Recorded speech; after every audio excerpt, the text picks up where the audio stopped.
Alright, welcome back guys, part 10 I think. I guess we're in the double digits now, of the Symphony of the Night no equipment playthrough. Today we are going to do a little backtrack again. Or wait, no, we're gonna go back to the library, that's right. Just use the library card here.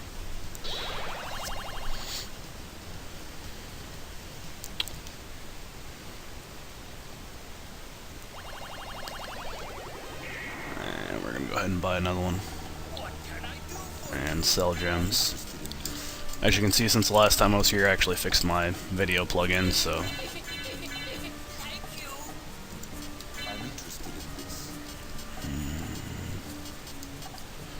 buy a library card, and I'll skip buying potions for now. And we are about to get the form of the bat. Oh, that was an accident. Forgot to unequip the library card.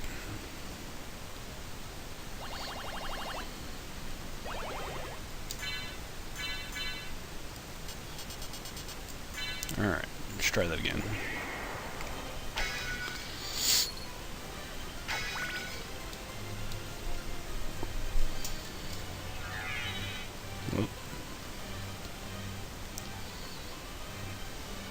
Yeah, we did get the 4 minutes last time, so...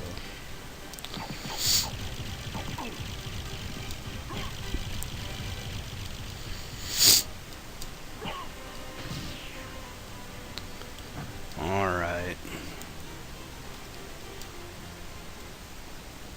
There's a save point in here, but we're just gonna heal and forget saving.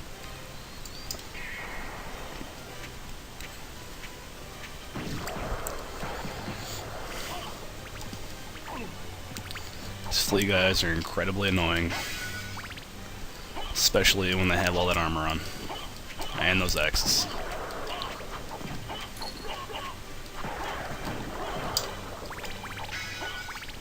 Luckily we only have to fight about 7 more of those. I think I got enough HP.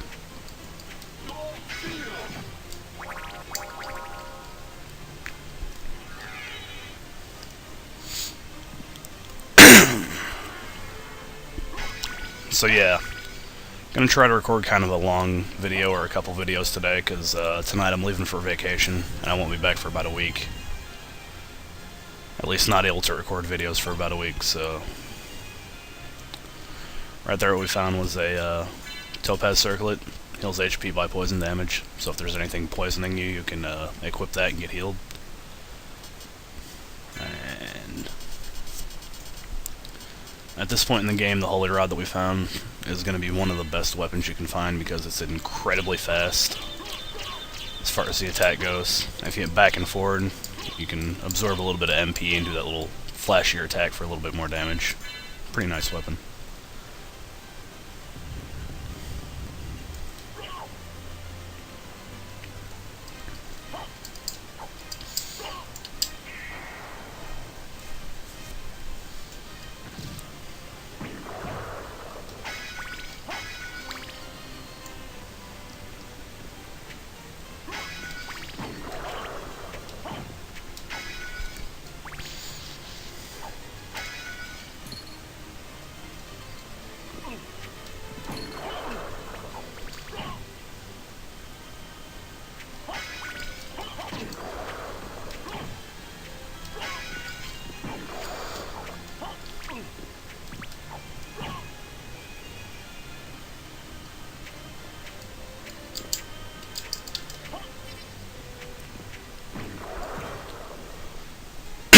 And we're already down into a boss fight.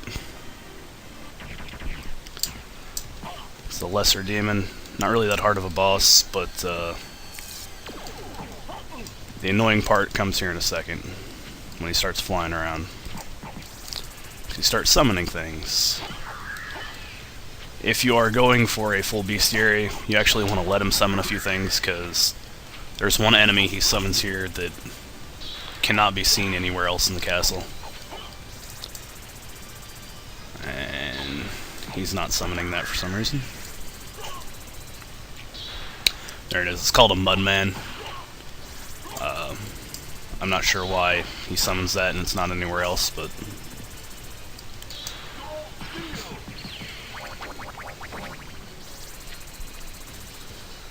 most of the battle is just waiting for his little invincibility window to go away. You can do most of the damage to him while he's on the ground, but...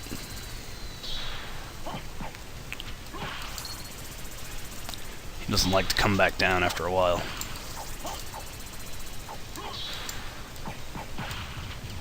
Pretty simple boss fight.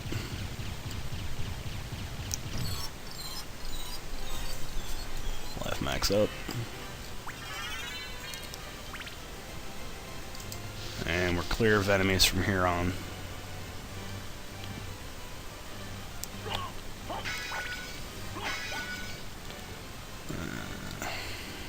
Let's keep the holy water for a second. Couple of weapons, another sellable ring. Oh, wrong button. There we go. And here's a form of bat. Soul of bat, I'm sorry. Just let you turn into a bat. Fly around, consumes MP over time. Extremely useful. Also good for faster traveling because of Wing Smash, which goes a lot faster than your normal run. And you can do that as long as you have the MP for it.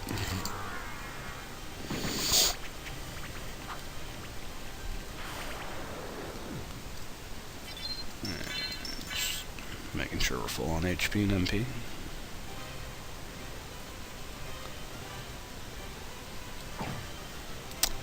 And we're about to go get our first familiar, which is also one of the most useful, and that is the fairy card.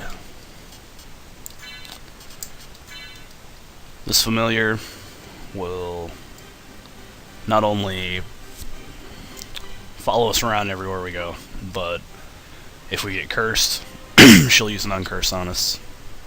If we get poisoned, she'll use anti-venom. If we get down in the critical HP, she'll start using potions. And if we happen to have a life apple, she will use that when we're dead. So she can revive us, she can heal us, she can remove status from us. Overall, a very useful familiar that I'm going to use for this run because I'm sure at some point I'm going to die, and I'll need that life apple. So we're done here at the library. We are going to make a little backtrack towards the beginning of the game.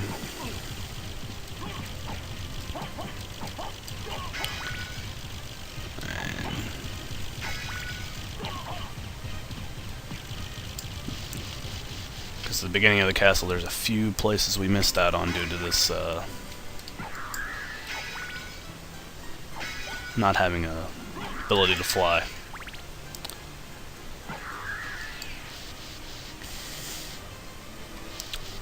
And even still, we'll be making a trip back to the library once again, so we're still not done here. This game is about a lot of backtracking, at least for full completion.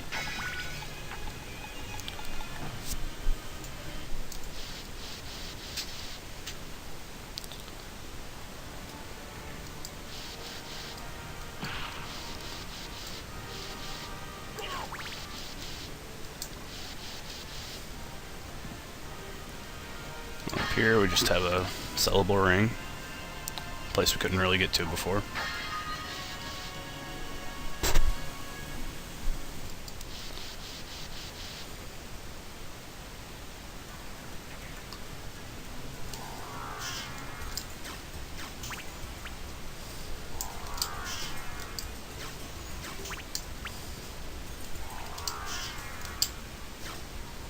Just gonna wing smash through the whole hallway. Makes things go a lot faster. And Wing Smash does do damage to targets, as you saw in the fight against the doppelganger. He hit me with it once and knocked me back pretty far.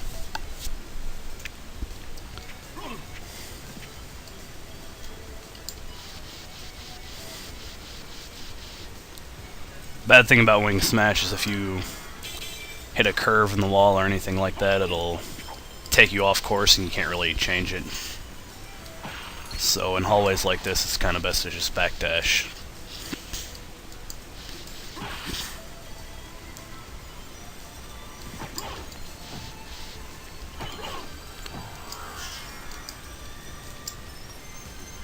See what I mean? I hit the stairway just a little bit and it flung me all the way up in the air, so... We're about to get useful relic number 2 by flying up in this little column right here.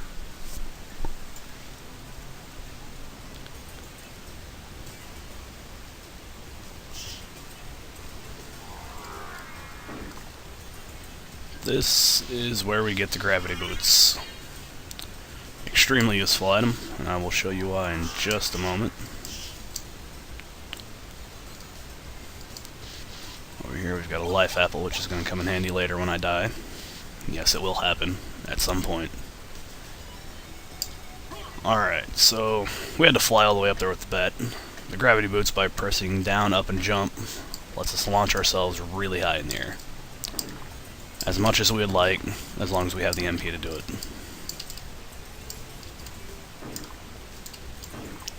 So, extremely useful ability. And it's going to come in handy a little bit later on. I would go back into Auroch's quarters, but we've got more backtracking to do still. And we'll get to a new area eventually. Just want to make sure we're complete with this area of the castle first, so we don't have to come back later.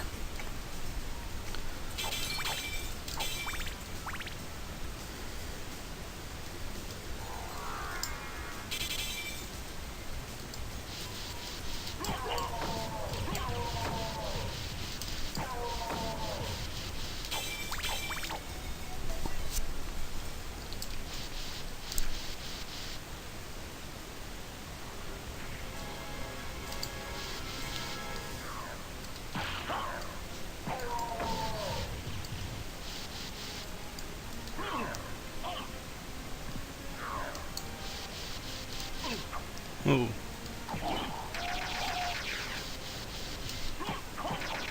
Actually, I'm going to go back and get the rebound stone.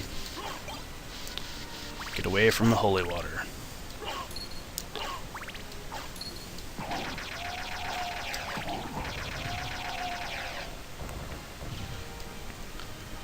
Alright.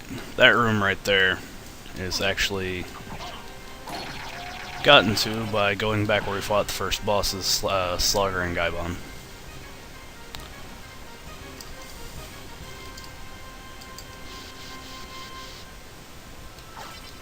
And that gets us the bat card.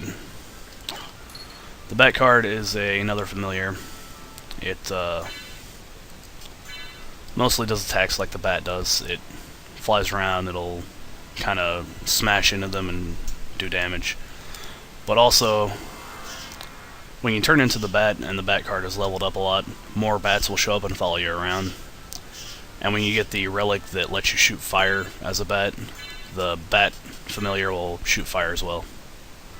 So, kind of useful, but right now we're going to stick with the fairy, because we don't want to die just yet. Well, we don't want to die at all, really, but I know it's going to happen. You guys are hoping for it to happen.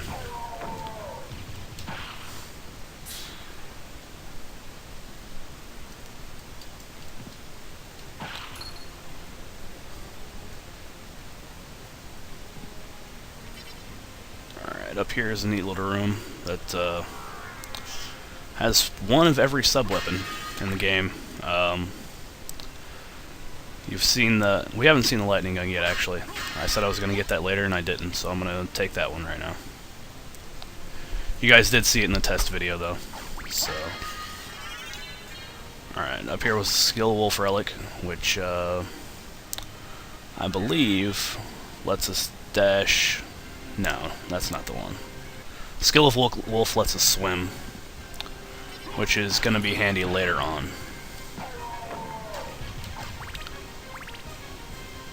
The swimming doesn't really come into play as far as gameplay goes, but it does come into play with getting map percentages. think Skill of Wolf does something else as well, but I'm not sure.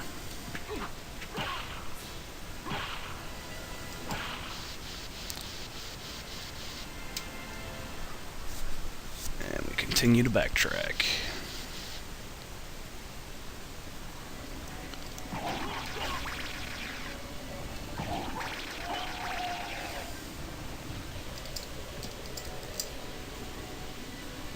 Okay, we already went in there. And we already went in the room down here.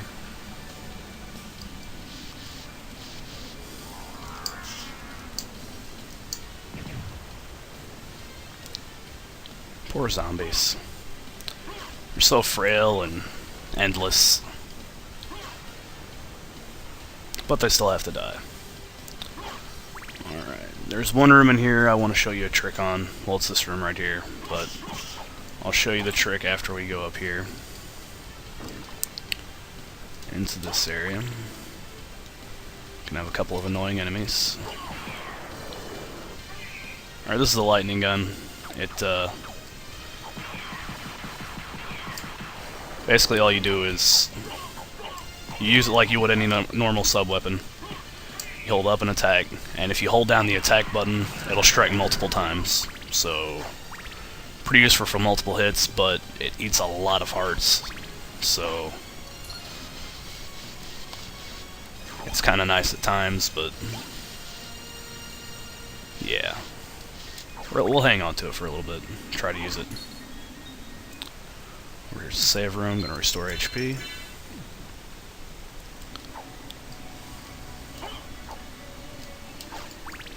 And we get the Holy Mail, which is a somewhat useful item. And if you got it at this point in the game, it might be a little bit better than the armor you have. And if you're ever up against anybody with holy text, like, say, Richter Belmont, it'd be useful to have on. Lower the damage. And, of course, we come back to this room.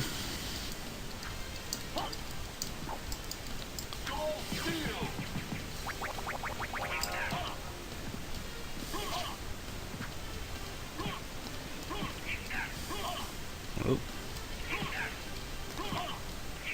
Man. These guys don't want to die very well. They're fairly annoying. I think he's stuck on the steps. Alright.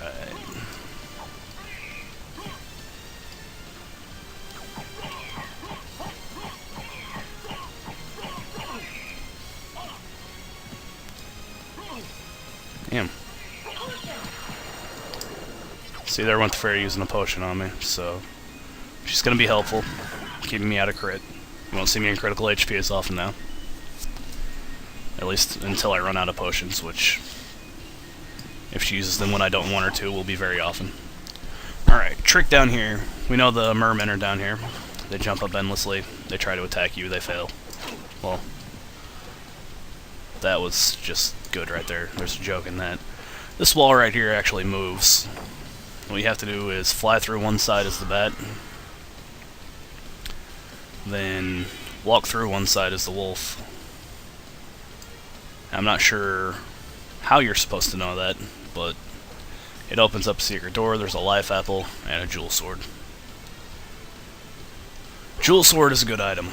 It, well, I mean, it's kind of a low attack sword, and it's extremely slow, but it can turn enemies into the sellable rings, and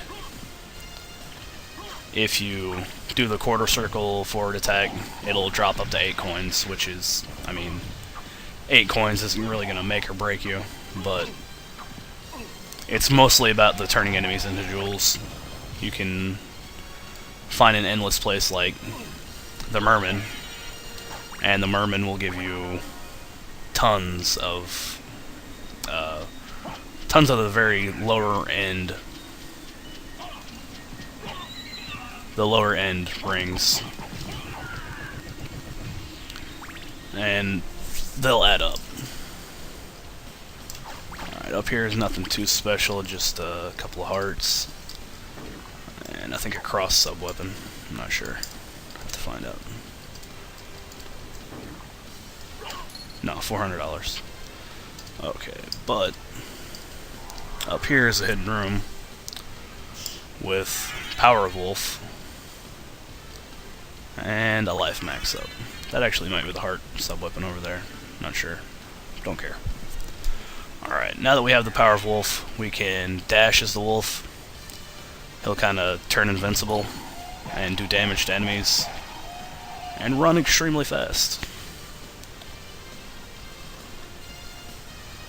which is extremely useful for passing that hallway.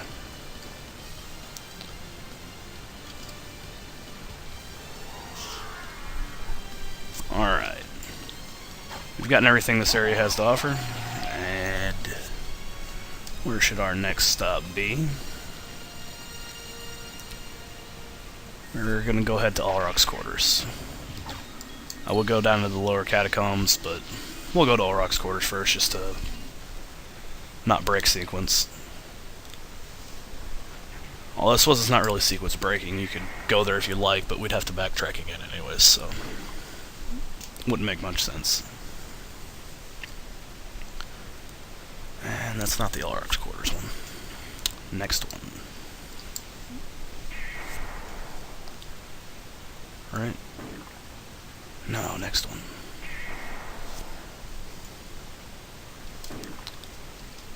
Alright. So that was the reason I came all the way over here to get the Olroc's quarters room, so we didn't have to do even more backtracking through old areas. Here we got a resist fire and a mana prism. Mana prism is going to be useful later on. It restores all of our MP. And of course it's a one-use item, so just get one of those.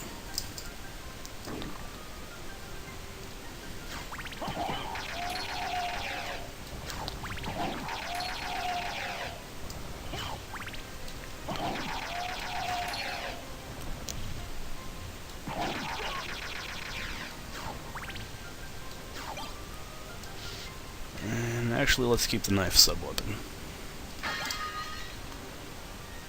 Gonna stick to that for a minute.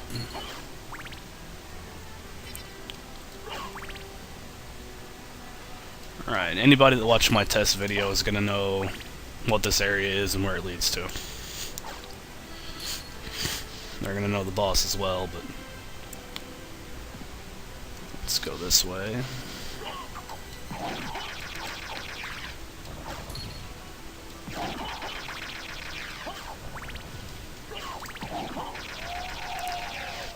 Pick up a heart max up. And also going to pick up